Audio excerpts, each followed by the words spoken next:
Guys, it's Backpack Jack, Backpack Girl.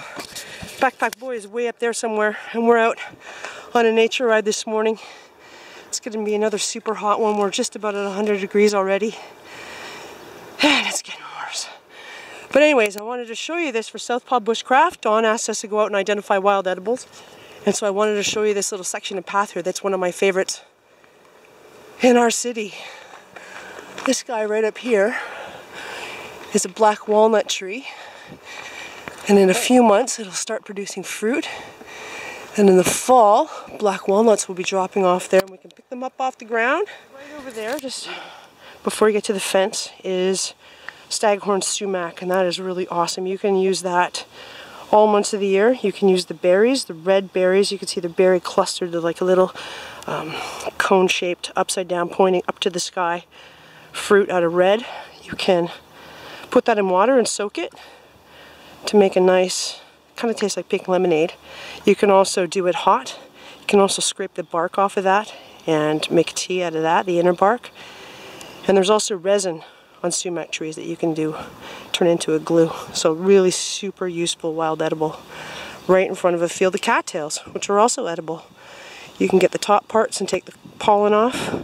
Top part's also really good tender. You can pull the shoots out of the bottom and eat the white part like you would a green onion, or you can pull the tubers up and cook them up like you would potatoes.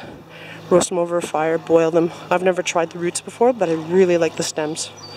So there's a nice little patch of wild edibles right there, right beside the bull thistle, which I understand is also edible, but I know nothing about it. I haven't done any research on it, but it seems like it'd be a cool little plant, so we're going to go and Google that one. He's gotten us some sumac berries. You can see they look a little bit hairy on there, a whole bunch of little berry clusters together. And we are going to take this, we're going to soak it in cold water and turn it into pink lemonade. We're going to go see if we can find a few more, and we'll see if we can get up close and personal and show you the plant. Good job, Backpack Boy. We're going to take the berries, I'm going to put them in a glass bottle, glass jar. Grab the water, and we're going to put water over this, cover it, and we're going to let it soak. And in about half an hour, 20 minutes, 40 minutes, we'll be able to drink it, and it will have some nice pink lemonade-y flavor. We're not going to add any sweetening to it. We're just going to try it as it is. We're going to go see if we can find some more berries while this steeps. Good job, Backpack Boy. So we're going to let that sit there in the trailer, in the sun. We're not going to touch it, okay? Staghorn Sumac. You can see the berries are clustered together kind of like a cone that's pointed upwards towards the sky. There's poison sumac. Those berries are white and they're pointed to the ground. It's very different. These are the leaves on here. They're compound leaves. They got little jagged edges like staghorns, which I gather is where the name came from. Backpack Boys used my Swiss Army knife to cut off some berries. Show us how you do that. You can see the top of these branches up here are hairy. They're velvety like antlers.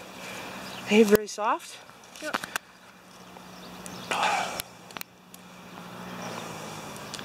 There we go. One helmet full of Staghorn Sumac. We're going to take home and make sumac lemonade. The tree, see, it's got those little blisters. Gets a little resin on it that I gather you can make into glue. I've never tried it. Only read about it, heard about it, seen it on YouTube. I'll have to give that a try one of these days. I don't see any resin on this tree, so I'm not going to do it today. We're just going to make our... There's a close-up of the leaves. Kind of matte, not really shiny or glossy, just a little bit. And then they've got these rough edges on the sides, compound leaf. Really, really easy to identify. It's really common in Ontario. I don't know if it's classified as a weed, but people consider it a weed. It grows pretty much everywhere. Really easy to find, really easy to identify and get to, and a really good wild edible. The berries are coming up now a little bit more red, but they are tiny. Tiny, tiny, tiny. Those leaves are pretty darn dry. We just have not had enough rain this year. But you can make raspberry leaf tea out of the leaves, and you could collect these up and get a nice tasty little treat. They're pretty hard right now. I'm going to leave them here for the animals. It's been a hard summer for them. They're going to have a tough time foraging this year, I think. There's some blackberries over here.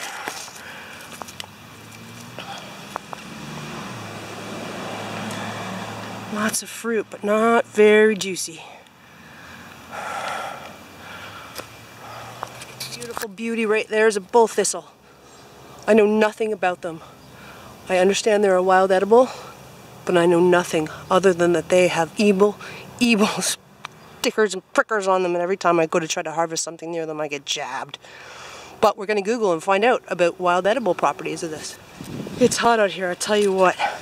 I'm about done. We're going to go home and have some freezies and get cooled off, and we're going to continue to let this soak. And we'll open it up, try it later, and we'll bring you along with us. Now we've added a few more berries to our bottle, and we're just going to let it sit out here in the backyard in the sun. You can see the water's starting to change color a little bit in there, but we want that to be like rust colored or red colored, so it looks like juice. Yoda here is guarding, I guess. We'll come back a little bit later and we will do a taste test.